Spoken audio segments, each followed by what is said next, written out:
महाभारत में गंगा और राजा शांतनु की कहानी एक अत्यंत गहन और भावनात्मक घटना के रूप में प्रस्तुत की गई है। यह कहानी हमें वचन, कर्तव्य और बलिदान के महत्वपूर्ण संदेश देती है।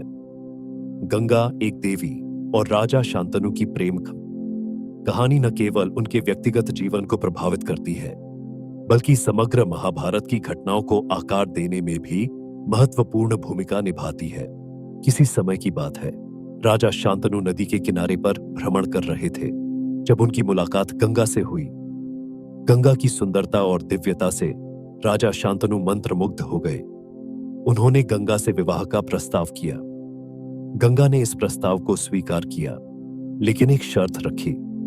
मैं तुम्हारी पत्नी बनूंगी, लेकिन एक शर्त है कि तुम कभी भी मेरे किसी भी कार्य पर प्रश्न नहीं उठाओगे।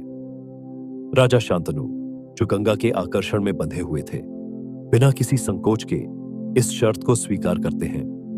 उनके मन में कोई भी संदेह नहीं था और वह गंगा से विवाह कर लेते हैं। गंगा और शांतनु के विवाह के बाद उन्हें 7 पुत्र होते हैं, लेकिन गंगा के रहस्यमय कृत्य ने राजा शांतनु को हैरान कर दिया। गंगा हर बार अपने नवजात पुत्र को नदी में डुबो देती। राजा शांतनु, जो अपनी पत्नी के आदेशों के प्रति पूरी तरह से प्रतिबद्ध थे, चुप रहते थे। वे इस कृत्य को सहन करते थे, लेकिन उनका मन बहुत व्यथित था। पहली बार जब गंगा अपने पहले बेटे को नदी में डुबो देती है, राजा शांतनु को बहुत दुख होता है, लेकिन वह चुप रहते हैं क्योंकि उनका वचन उन्हें इस पर सवाल उठाने से रोकता है। समय के साथ गंगा के 7 पुत्रों की हत्या नदी में डूबकर हो जाती है, लेकिन राजा शांतनु के लिए यह असहनीय होता है। उनका दिल टूट रहा था, लेकिन वह अपना वचन निभा रहे थे। जब गंगा 8वें पुत्र को जन्म देती है, शांतनु का धैर्य टूट जाता है।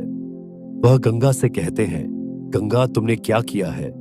क्या तुम नहीं जानती कि यह तुम्हारा कार्य ठीक नहीं है? तुम मेरे पुत्रों को क्यों मार रही हो? गंगा, जो अब तक शांत और निश्शब्द थी, शांतनु से कहती है, राजा शांतनु, तुमने मुझसे वचन लिया था कि तुम कभी भी मेरे किसी कार्य पर प्रश्न नहीं उठाओगे, लेकिन अब मैं तुम्हें सच बताती हूं।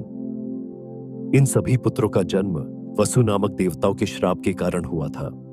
वे 8 वसु थे, जिनमें से 7 को मैंने उनके श्राप से मुक्त कर दिया, लेकिन यह 8वां पुत्र देवव्रत अपनी नियति के अनुसार जीवित रहेगा और अपना महान कार्य पूरा करेगा।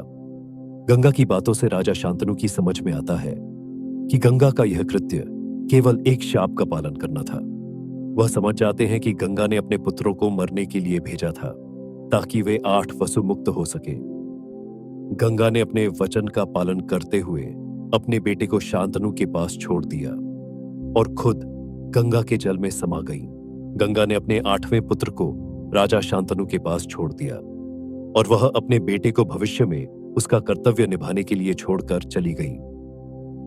यह 8वां पुत्र देवव्रत के नाम से प्रसिद्ध हुआ, जिसे हम आज भीष्म पितामह के नाम से जानते हैं। भीष्म का जीवन बलिदान और कर्तव्य से भरा हुआ था। उन्होंने युवावस्था में ही राजगद्दी छोड़ दी थी और अपने जीवन को राष्ट्र की सेवा में समर्पित कर दिया। वह महान योद्धा बने और महाभारत की लड़ाई में महत्वपूर्ण भूमिका निभाई। भीष्म ने अपनी पूरी जिंदगी कर्तव्य, तपस्या और बलिदान में व्यतीत की और वह कभी भी अपने वचन से पीछे नहीं हटे। उनका जीवन एक आदर्श था जो यह दिखाता है कि किसी भी महान कार्य को करने के लिए हमें कभी न कभी अपने व्यक्तिगत सुखों और इच्छाओं का त्याग करना पड़ता है।